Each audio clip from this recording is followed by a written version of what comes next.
Hey guys, welcome to Strategication Lesson 16. This is going to be on setting up your charting platform.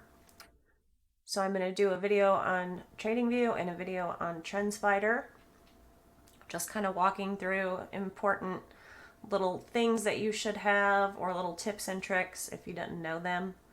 So the very first thing that I'm going to want you guys to do is go into your settings, go to symbol, and then make sure this isn't checked, because if it is, it's going to screw up your candle color and time frame continuity.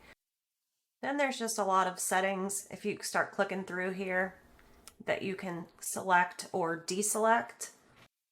So if I uncheck this, you'll notice that my timer goes away. So these are things that, are up to you to have. So just kind of play around in there a little bit. Appearance, all again, completely cosmetic and up to you how you want your charts. But this is how I do the two-tone color. Is the background is set to gradient, and then you can pick your color combo. See how it'll change. If you want a watermark or not, again, all cosmetic stuff that you guys can play around with. I don't trade from TradingView, so none of this really matters to me. Events, if I wasn't on SPX, this would be things like when earnings are. They'll show up at the bottom of your screen, stuff like that. Y'all know I like a 3-screen layout. You click this button up here, and that's how you can select what kind of layout that you like. You can do a 4-screen. You can do whatever you want. I like the 3-screen vertical. And then these are the settings. If I want the same ticker but different time frames, so these are all SPX, but it'll always be the month, the week, and the day, no matter what ticker I go to. So if we went to like VIX, it'll still be the month, the week, the day. If you want your time frames up here saved at the top for easy clicking, like if you wanted to go to the 4-hour, and then, oh no, we want to look at the 1-hour. How you do that is this little drop down menu, and then you just put a star next to your favorite time frames, and then that will favorite them up there. Same thing with your favorite tools. If you favorite them, you can add this, which is a favorite bar. Then I always have these 3 things highlighted or on. So new drawings are replicated to all charts, and the layout, basically it syncs my drawing tools. This keeps me in drawing mode. So what this does is it allows you to use a same drawing tool over and over without having to come back and re-click the line. And then if you are done with a certain drawing tool like the line, you just right click, and then that stops the drawing. If you want to quickly delete what you just did, you can hold down Control and then keep pressing Z. It's kind of like an undo button. The only indicator that you're really ever going to need on TradingView is called this, the Strat Teach V2. And it'll look like this on your chart. And then there is a jillion settings that you can come in and change and customize. So you can tell it if you want your number bars, so like 1, 2, or 3, if you want them above the candle or below the candle.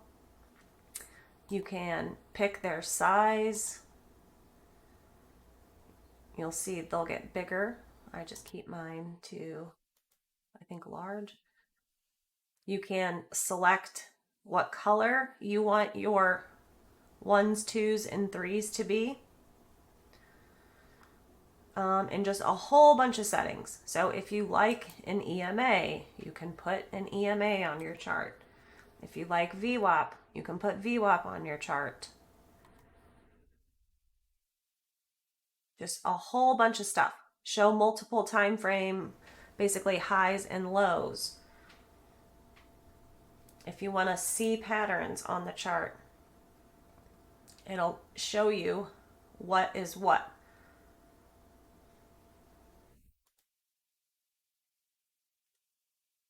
Well, what else? It's got the 0.5 fib, which is this light gray dotted line. You can customize that however you like. I think the style and visibility tab, I don't think those do much. Yeah, I didn't mess with any of that.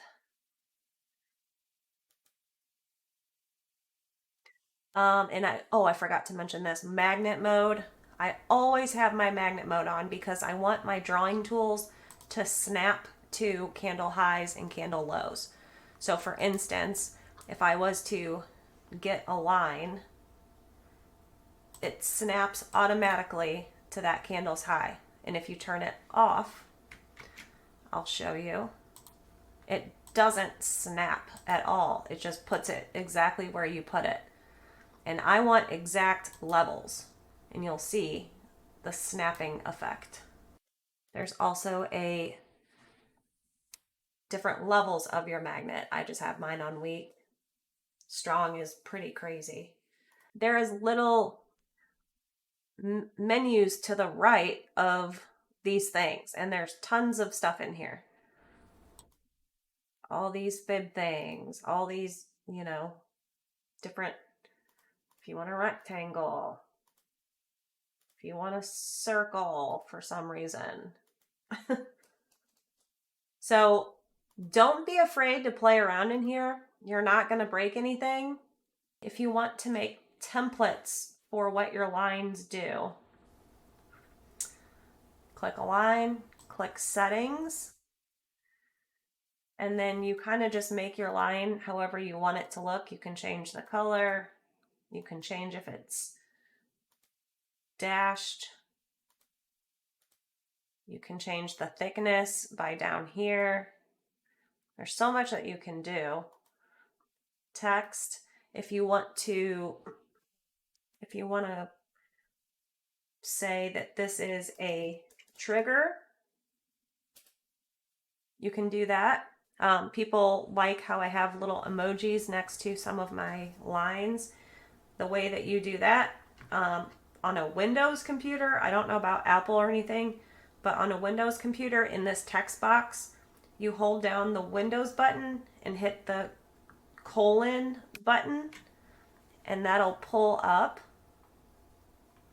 emojis, a whole bunch of them, right? So that's where you can get your little emoji for your trigger. And then if you want to save this as a template, hit Save As, call it what you want it. So you would call it trigger, which I'm not going to do that because I already have one saved. And then you would hit OK. And what this does is when you have your line on your chart, whatever it is, you can right click it, hit template, and then pick your trigger. Or if it's a target, you can right click, hit template, and then call it a target. So that's why those are kind of fun. It just speeds things up. If you want to clone a line real fast, hover over the line that you want to clone, press and hold down the control button on your keyboard, click and drag. That's it. Let's say you want to add an alert on a line, right click, add alert, enter. Easy. You want to have sync and layout.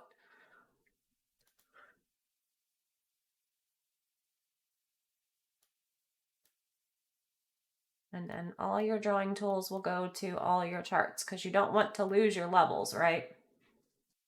Also, the Strat TeachATraderToFish has average true range, which is nice. So for instance, the average true range, I guess no matter what time frame you're on, I don't use this indicator, but whatever time frame you're on, it's going to give you the daily average true range. So even though we were on the monthly, it's still giving us the daily ATR. I think everybody knows pretty much how to use a watch list, but if not, you can create a new list. You can call it swing. And then to add tickers, you just hit the plus sign.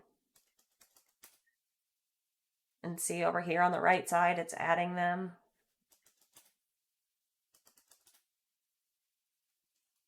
That's how you do that. You can customize the columns. This is for any open alerts you might have. All kinds of fun information in here. I usually don't mess with any of this stuff.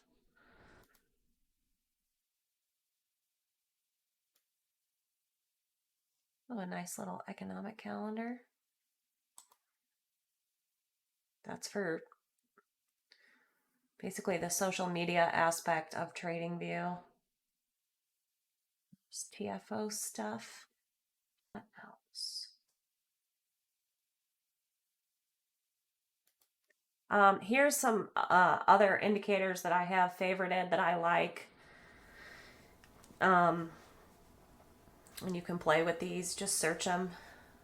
Like if you wanted to search any of these, you literally just search for it. And then find the author of the person that I'm using, which would be right here. You'll see the authors. Oh, this is important, and I find a lot of people don't know how to do this. To take a screenshot, you just click this little camera button. They make it so easy. You don't need to download them unless you want to save them on your own personal computer for some reason or like a trade review reason. You just hit copy image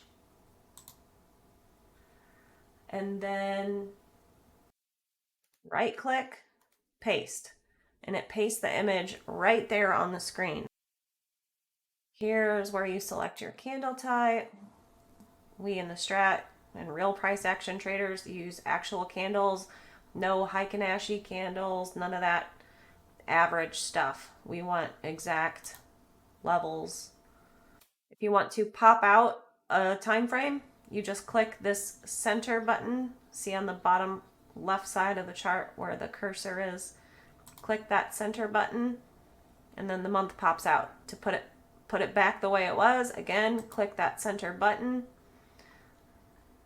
If you've messed your chart all up for some reason and it's all out of whack, all you do is click this reset chart view and then it goes back the way it's supposed to.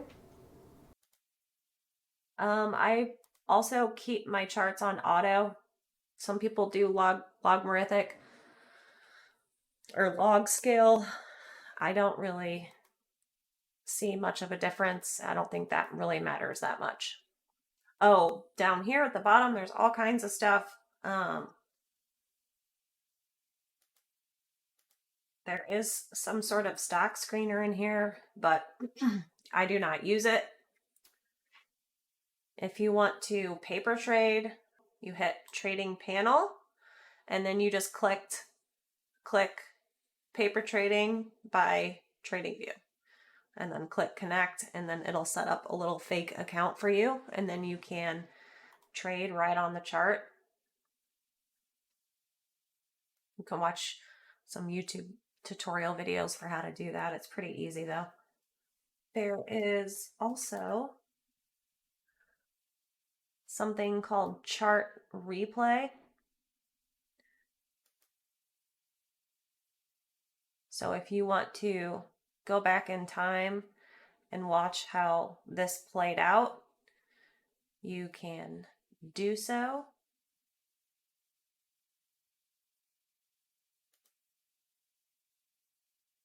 You can change your speed as well.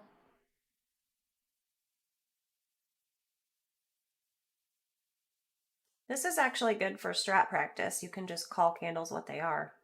2 up, 2 up, 3, 2 up, 2 up, inside. 2 up. It's kind of like a little flashcard game, right? If you have a ton of stuff on your charts and you just want to clear it off, you just right click, remove drawings. Say you've got like 10 indicators on one of these screens. So this one has 8, this one has 6, this one has 7. If you want them to all have the exact same indicators, you just right click and then hit this, apply these indicators to entire layout, and you'll see this 6 will change to an 8 and this 7 will change to an 8. We'll hit it. See? So it does it all for you. And I do prefer TradingView to draw on. I just find it much easier to draw on than TrendSpider. And then if you want to save what you've done, just click save.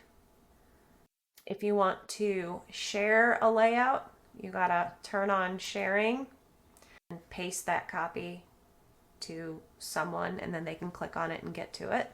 So yeah, lots of fun things that you can do in TradingView. Hey, I think that's all that I can think of for now. All right, until next time, bye.